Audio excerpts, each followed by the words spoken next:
आज हम second number chapter lost spring को कंटिन्यू करते हैं।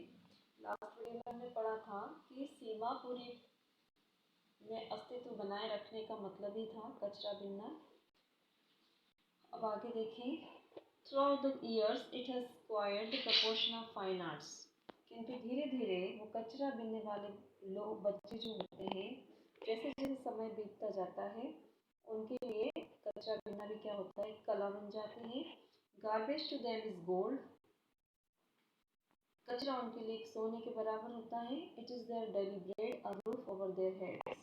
और वह कचरा जिससे उनको रोज ब्रेड मिलती है, इट मीन्स रोज उनकी रोजी रोटी का प्रबंध होता है। अ रूफ, उनके ऊपर एक छत होती है, उनके सिर के ऊपर। Even it is a leaking roof, चाहे वो टपकती हुई छत ही क्यों न हो। But for a child it is even more. किंतु बच्चों के लिए इससे कुछ और अधिक होता है। I sometimes find a rupee, even a 10 rupee note, Sahib says, his eyes lightening up. कभी कभी जो है मुझे 10 रुपए का नोट भी मिल जाता है, साहिब कहता है, और उसकी आंखें जो है खुशी से चमक उठती है। When you can find a silver coin in a heap of garbage, you don't start scrambling. किंतु जब आपको कचरों के ढेर में कभी कोई चांदी का सिक्का भी मिल जाता है, तो इसका ये मतलब नहीं होता है कि आप कचरा ढूंढना बंद कर दें। और there is hope of finding more. इसमें आपको उम्मीद होती है कि आपको इससे और अधिक मिले। It seems that for children garbage has a meaning different from what it means to their parents. इसका मतलब यह है कि बच्चों के लिए वहाँ गार्बेज का या कचरे का मीनिंग कुछ और होता है और उनके पेरेंट्स के लिए कुछ और। For the children, it is wrapped in wonder. For the elders, it is meant of survival. बच्चों के लिए उस कचरे के अंदर कोई आश्चर्य छुपा होता है और उनके पेरेंट्स के लिए जो है उसका मतलब होता है जीवित रहना, अपने अस्तित्व को बनाए रखना।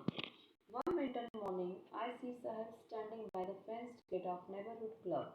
एक सुबह मैंने देखा कि साहिब जो है पास के ही क्लब के गेट पर जो है बाहर की तरफ खड़ा है। Watching two young man dressed in white playing tennis. और वह दो आदमी जो सफ़ेद कपड़े में थे और टेनिस खेल रहे थे उन्हें देख रहा था। आई लाइक द गेम, मुझे खेल पसंद है। He hums, content to watch it standing behind the fence. मुझे ये गेम पसंद है। वह बड़ी संतुष्टि से इस बात को कहता है, बहुत ही संतोषजनक तरीके से इस बात को कहता है, उस फेंस के या तारबंदी के बाहर खड़े होकर। I go inside when no one is around. जब यहाँ कोई भी नहीं होता है तब मैं अंदर जाता हूँ। ही एडमिट्स, वो इस बात को स्वीकार करता है। The gatekeeper lets me use the swing. और जब फिर जो है गेट कीपर मुझे यहाँ झूला झूलने के लिए अनुमति देता है। Sahib too is wearing tennis shoes that look stranger over his discolored shirts and shorts. Sahib ने जो है टेनिस के जूते पहन रखे हैं जो बहुत ही डिफरेंट नज़र आ रहे हैं, अलग अलग रंग के नज़र आ रहे हैं, और यहाँ तक कि उसके शर्ट्स और शॉर्ट्स का भी रंग उड़ चुका है। Someone gave them to me. किसी ने मुझे ये दिए थे। He says in the manner of an explanation. वह अपनी बात को कहता है, अपनी बात सामने रखता है। जब राइटर की नज़र उसके ड्रेसअप पे और उसके टेनिस शूज़ पे पड़ती है तो वो अपनी बात कहता है कि मुझे ये जूते किसी ने दिए थे। The fact that they are discarded shoes of some rich boy. परंतु वास्तविकता यह थी कि वो जूते जो है किसी अमीर लड़के ने फेंक दिए थे जो उसके काम के नहीं थे। वो perhaps refused to wear them because of a hole in one of them. शायद वो इसलिए फेंक दिए गए थे क्योंकि उनमें से किसी एक जूते में छेद हो गया था। And does not bother him, और वो उस लड़के के, अमीर लड़के के काम के नहीं थे। For one who has walked barefoot even shoes with a hole is the dream come true. और साहिब के लिए जो हमेशा नंगे पांव चला था, उसके लिए ये जूते जो थे उसके सपनों से कम नहीं थे, चाहे उनमें किसी एक जूते में छेद ही क्यों न हो। But the game he is watching so intently is out of his reach. किंतु जिस खेल को, टेनिस को जो वो देख रहा था, वो वास्तव में उसकी पहुंच से बहुत दूर था। कहने का आशय राइटर का यहाँ पे यह उस बच्चे की फीलिंग्स बताई गई है कि जूते जो उसने पहन रखे थे वो भी उसका एक सपना था।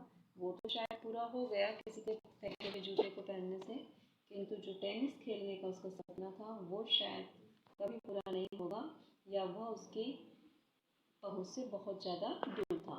This moment Saheb is on his way to my milk booth.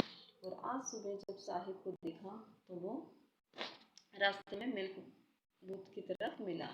In his hand is a steel canister. और उसके हाथ में एक स्टील का कैंस्टर था। I now working to stall down the road. उसने कहा कि अब मैं चाय के स्टॉल पे काम करता हूँ जो सड़क के नज़दीक ही है। He says pointing in the distance. और उसने उस तरफ इशारा भी किया।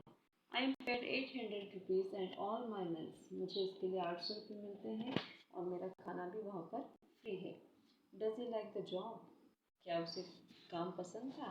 आई आस्क। मैंने पूछा। His face I see has lost the carefree look. मैंने देखा कि उसके चेहरे से जो केयरफ्री लुक था, जो बेफिक्री थी, वो गायब हो चुकी थी। The steel canister seems heavier than the plastic bag he would carry so lightly over his shoulder.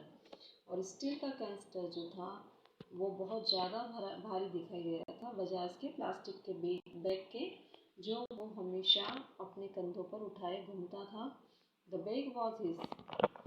अब उसे क्यों बुरा लग रहा था दूध के जो मिल्क बूथ पर काम करना उसे क्यों बुरा लग रहा था? क्योंकि जो प्लास्टिक का बैग उठाना था वो उसका खुद का बैग था। और the canister belongs to the man who own the tea shop. और जो कैंस्टर उसने उठा रखा था, दूध का जो ड्रम उसने जो उठा रखा था वो किसी और का था। और वो चाय की जो शॉप थी उसके मालिक का था। Saheb is no longer his own master. अब साहिब को ऐसा महसूस होता था कि अब वो जो है अपना स्वामी, काम का स्वामी जो है नहीं रह गया है, अब वो किसी और का गुलाम हो गया है। I want to drive a car. Mukesh insists on being his own master. I will be motor mechanic, he announced. और मुकेश जो है अपना खुद का काम करना चाहता था, वह किसी और की नौकरी नहीं करना चाहता था। I will be a motor mechanic, he announced. मैं मोटर मैकेनिक बनूंगा, उसने अनाउंस किया।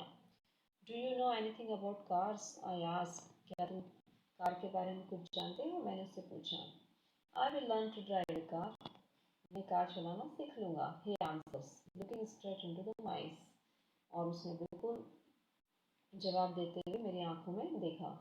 His dream looked like a mirage amidst the dust of a street that filled his own town, Firozabad. और उसका सपना जो है बिल्कुल उस मरीचिका की तरह नजर आया, जो उसका शहर जो फिरोजाबाद था उसकी गलियों की मिट्टी में कहीं खो गया था। जो Firozabad famous for its bangle, Firozabad जो था अपनी चूड़ियों के लिए प्रसिद्ध था।